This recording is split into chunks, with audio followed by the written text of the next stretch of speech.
pour écouter en fait le témoignage de Dracénie Provence Verdon Agglomération, une communauté d'agglos de près de 110 000 habitants et qui regroupe 23 communes dans la ville-centre de Draguignan. Ce territoire est situé dans l'arrière-pays du golfe de Saint-Tropez et de Saint-Raphaël et il est donc confronté à une réelle pression foncière sur plusieurs de ces communes dans un contexte d'évolution démographique très forte de ces 30 dernières années. Et ce territoire pilote s'est engagé avec au départ 4 communes volontaires, mais déjà d'autres les ont rejoints, notamment en voulant former un cercle local pour intégrer les communes à la démarche. Et là encore, le partenariat de l'EPF et d'une SEM locale d'aménagement est clairement affiché. Il va maintenant s'élargir à une collaboration avec l'agence d'urbanisme dont on parlera évidemment dans un instant. Donc, 3 enjeux sont très, très fortement identifiés. La reconquête des centralités historiques, la résilience au changement climatique et l'équilibre entre la tradition rurale. Exercice difficile, notamment évidemment la tradition rurale entre la tradition rurale et la légitime aspiration des populations urbaines à venir s'y installer, avec évidemment toute la pression que ça veut dire sur la question des espaces agricoles. Donc ici, la volonté affichée aussi de l'équipe, c'est de reprendre les travaux du SCOT pour travailler de façon volontaire à la sobriété foncière. Alors, comment se met en place cette nouvelle stratégie? Comment elle se fait en lien avec les communes du territoire? Comment l'agence d'urbanisme va intervenir pour accompagner la démarche sur le terrain? Eh bien, pour en parler, nous allons accueillir Richard Strambio, maire de Draguignan et président de Dracénie Provence Verdon Agglo, pour 5 minutes. Et puis Cécile Mesguer, directrice adjointe agence d'urbanisme de l'aire toulonnaise et du Var, pour 5 minutes également. Vous avez la parole. Merci, monsieur le sénateur, monsieur le préfet, mesdames, messieurs, monsieur le préfet, plaisir de vous retrouver, même si c'est en visio. Je vais essayer d'être concis et bref. Donc, Draguignan, la pression foncière depuis 40 ans, on est passé de 12 000 habitants à 40 000 habitants. Vous l'avez dit, vous avez fort bien résumé.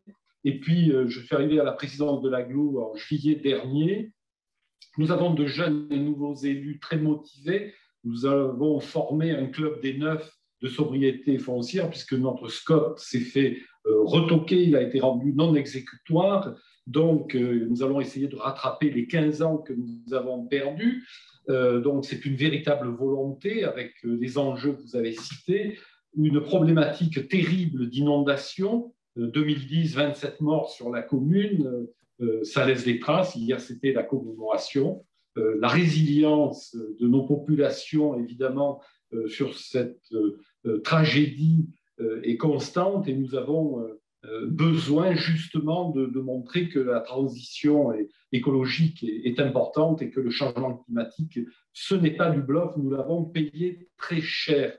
Les problématiques de cœur de ville, nous sommes, vous le savez, Action Cœur de Ville, il y a des problématiques et c'est très facile à comprendre. Le centre-ville a été abandonné pour miter dans toute la périphérie drassinoise, mais sur tout le bassin, parce qu'ici, aujourd'hui, il fait 35, tout le monde est au bord de la piscine, sauf nous. Mais vous voyez qu'on va laisser tomber les cœurs de ville pour aller habiter dans ce qu'on appelle ici des villas, avec piscine, etc. Puis les gens de la côte, où le prix est 2 fois plus cher, viennent s'installer volontiers ici. Alors, en cœur de ville, évidemment, la sobriété foncière, on va essayer de réhabiliter des immeubles en RHI, mais nous nous heurtons au problème des marchands de sommeil. Là-dessus, une législation devrait être beaucoup plus coercitive parce que, moi, il m'est arrivé l'année dernière de perdre un procès contre un de ces individus parce que sous prétexte qu'ils logeaient des gens. Il fallait voir dans quelles conditions. En même temps, lorsque l'on va refaire des cœurs de ville, nous nous heurtons, et je suis président de la commission régionale pour l'architecture et le patrimoine, mais on ne peut pas faire n'importe quoi, il y a des problèmes de coûts, il y a des problèmes d'ABF, il y a des problèmes, vous pensez bien que les personnes qui peuvent et qui veulent habiter un cœur de ville ne peuvent pas être dans des quartiers qui se sont dégradés depuis 90 ans. Donc il y a un véritable enjeu là-dessus. Il faut que l'on parle ici sur nos territoires aussi de la ressource en eau, parce que la ressource en eau, c'est l'enjeu aussi de demain, nous nous y attachons. Voilà très rapidement ce que je peux vous dire. La sobriété foncière ici va se vivre au niveau d'un club de 8 communes, que je ne vais pas énumérer. Nous avons la volonté de montrer que c'est tout à fait réalisable et voilà, nous avons choisi l'AUDAT avec Madame Mesguer qui va prendre la parole. Nous avons 9 communes ici qui représentent 80% de la consommation foncière, donc des villes qui sont un petit peu gourmandes. Voilà, est-ce que j'ai très résumé, je suis allé très vite. Est-ce que j'ai été clair, monsieur le sénateur? Oui, oui, parfaitement clair. Et justement, maintenant, on va demander à Cécile Mesguer, qui est directrice adjointe de l'Agence d'urbanisme de l'Aire toulonnaise et du Var, de nous dire justement comment, sur le terrain, l'agence va s'organiser pour à la fois sensibiliser les communes, à la fois sensibiliser la population et organiser à vos côtés la question de la sobriété foncière dans un contexte de pression foncière très forte. Oui, merci. Bonjour à tous. Alors, notre collaboration Agence d'Urba Dracénie est très récente puisque c'est une adhésion de la Dracénie qui est pleinement en train de s'organiser à l'agence et qui sera validée par notre prochain conseil d'administration en courant juillet. Donc, je ne fais que nous sommes aux prémices de nos travaux communs. En tous les cas, la Dracénie est venue chercher l'agence d'urbanisme pour travailler à la fois sur les projets petites villes de demain et les problématiques de consommation foncière dans le cadre de TPSF et du SCOT. Donc, je trouve qu'on a presque 2 motifs conjoints idéaux d'adhésion d'un territoire à une agence d'urbain, parce qu'effectivement, pour nous, l'agence, ça va être l'occasion un peu exceptionnelle de réfléchir conjointement au même moment sur un territoire à la limitation de la consommation d'espace et les problématiques de revitalisation des cœurs de village et des cœurs de ville. Donc, pour nous, c'est vraiment tout à fait intéressant cette conjonction de sujets et de temps pour investir les 2 dimensions conjointement. Alors, nous devons réfléchir avec la Dracénie, et je m'en excuse, à la proposition d'une méthodologie de travail qui devra effectivement faire la part belle, ou en tout cas laisser une place à la question de l'association de la société civile, des habitants. Il sera d'ailleurs peut-être intéressant de profiter des ateliers qu'on prévoit de mettre en place dans le cadre de l'appui aux petites villes de demain pour traiter du rapport entre centre et périphérie, entre désir d'habiter en ville et limitation de la consommation d'espace. Alors juste, je voulais vous faire part de quelques éléments de synthèse issus d'une enquête qu'on a faite auprès des élus, les 4 agences d'urbanisme, sur les questions de sobriété foncière, et qui est une enquête qu'on a menée auprès d'une quinzaine d'élus, maires ou adjoints de petites et grandes villes de la région PACA, à l'occasion d'une démarche qui est mise en place par l'ADREAL pour le compte du préfet de région et qui vise à aider à l'écriture d'une feuille de route de la mise en œuvre du ZAN, sinon d'objectifs de plus grande sobriété foncière, dans la région Sud-PACA. Donc, je ne vais pas parler de l'ensemble de la synthèse, mais enfin, il y a quelques messages qui me semblent importants qu'on partage ensemble et qui constituent sûrement une toile de fond régionale. Un message clé important qui émerge, c'est que la sobriété foncière est bien effectivement un sujet majeur pour les élus. Les élus rencontrés comprennent bien l'importance du sujet, et on est quand même aujourd'hui dans une conscience pleine de la fin du modèle extensif. En tout cas, ça ne peut plus être le modèle dominant. L'espace n'est pas un bien reproductible à l'infini. Effectivement, il faut réfléchir à des nouvelles formes de développement urbain. Bon, d'ailleurs, les élus ne sont pas novices totalement quand même sur le sujet, avec la loi SRU, le travail dans le cadre des SCOT, des PLU, etc.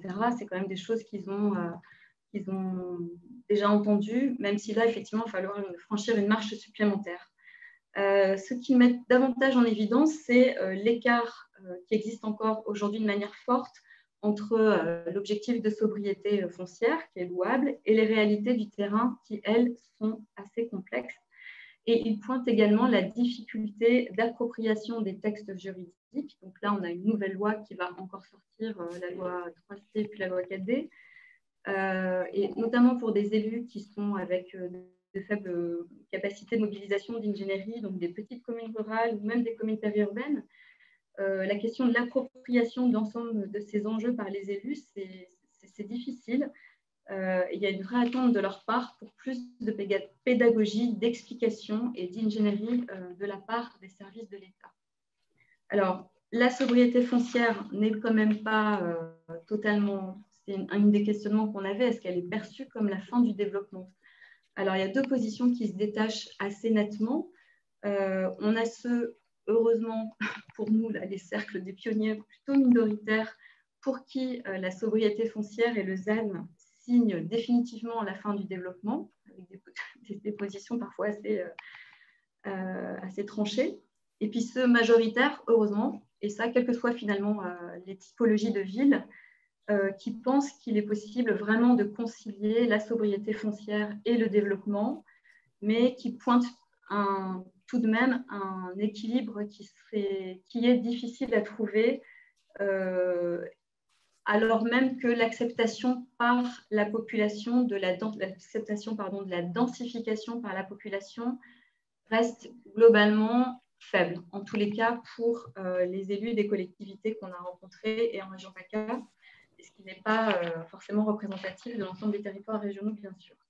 Dernier point que je trouve intéressant par rapport aux questions de gouvernance et avec un message clé important aussi qui est ressorti de cette enquête, c'est à quel point les élus mettent en avant des visions antagonistes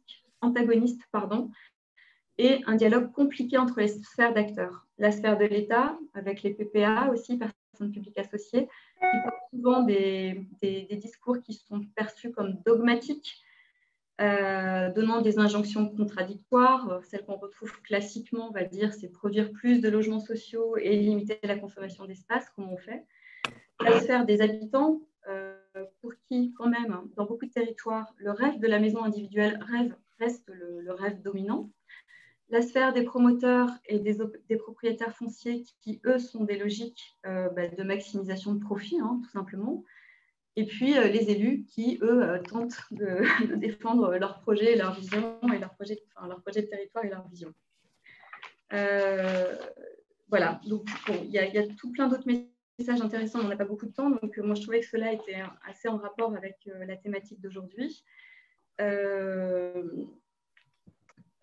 Donc, en tous les cas, voilà, il me semble qu'effectivement, la question de la gouvernance sera important à traiter, et en lien avec ce que je viens de dire, comment on fait pour rapprocher les communautés d'acteurs, comment on fait pour créer des espaces de dialogue, à la fois pour avoir une représentation commune des enjeux et des définitions, et puis à la fois pour imaginer, progresser ensemble sur des solutions innovantes ou pas, parce qu'il y a aussi des outils qui existent et qui sont aujourd'hui peu mobilisés. Et donc, pour faire le lien avec TPSF et Draguignan, je pense qu'il faudra voir comment, autour des projets démonstrateurs, on peut créer ces espaces de dialogue.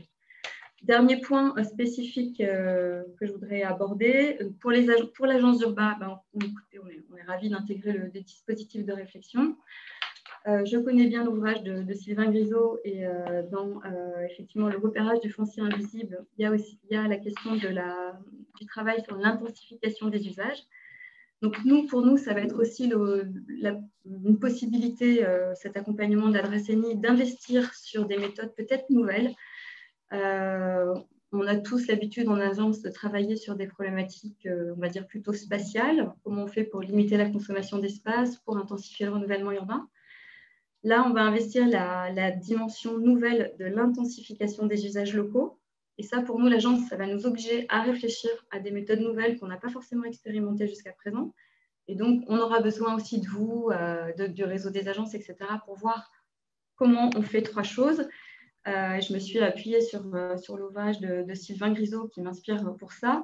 Premièrement, comment on fait pour repérer les ressources urbaines disponibles, les ressources urbaines sous-utilisées. Comment on fait pour savoir quels sont les équipements publics qui aujourd'hui sont sous-utilisés. Deuxièmement, comment on fait pour définir une capacité d'intensification des usages dans ces ressources repérées, sans nécessairement donc engager des modifications ou des investissements structurants ou trop lourds. Et troisième chose, comment on fait pour mettre en place le bon écosystème d'acteurs locaux qui va nous permettre donc d'adapter ces lieux, ces bâtiments à de nouveaux usages, à ouvrir à des occupations nouvelles, temporaires, Et là, encore une fois, peut-être que les projets démonstrateurs seront le lieu intéressant pour s'intéresser sur cette dimension-là. Donc, nous, l'agence, on va apprendre à travailler sur le temps et non plus l'espace. Et ça, ce sera intéressant pour nous tous. Voilà, merci. Bien, merci pour cette intervention. Donc, un territoire qui sera assez exemplaire avec l'idée d'un cercle local, de communes qui sont engagées, avec en plus un lien intéressant entre des démarches PVD et la démarche TPSF, qui sont, comme vous l'avez dit, Madame, complètement évidemment complémentaires. Et puis, c'est vrai aussi des difficultés qui sont relayées par les élus sur l'appropriation, on en a parlé tout à l'heure avec Poitiers, et sur la nécessité d'ingénierie pour pouvoir évidemment sensibiliser tous les acteurs à cette nouvelle approche de l'urbanisme qui s'inscrit dans le temps. Et évidemment, c'est un sujet qui est extrêmement complexe. Vous avez évoqué la question du comment repérer. Ça fait un excellent lien avec justement la deuxième partie de cette table ronde que nous allons engager, mais je ne sais pas s'il y a des questions, parce nous avions convenu qu'au terme de cette séquence, il y aurait la possibilité d'engager un échange. Donc, s'il y a des questions, c'est le moment de les exprimer et Marguerite va les relayer. Sinon, nous allons passer ensuite à la deuxième partie.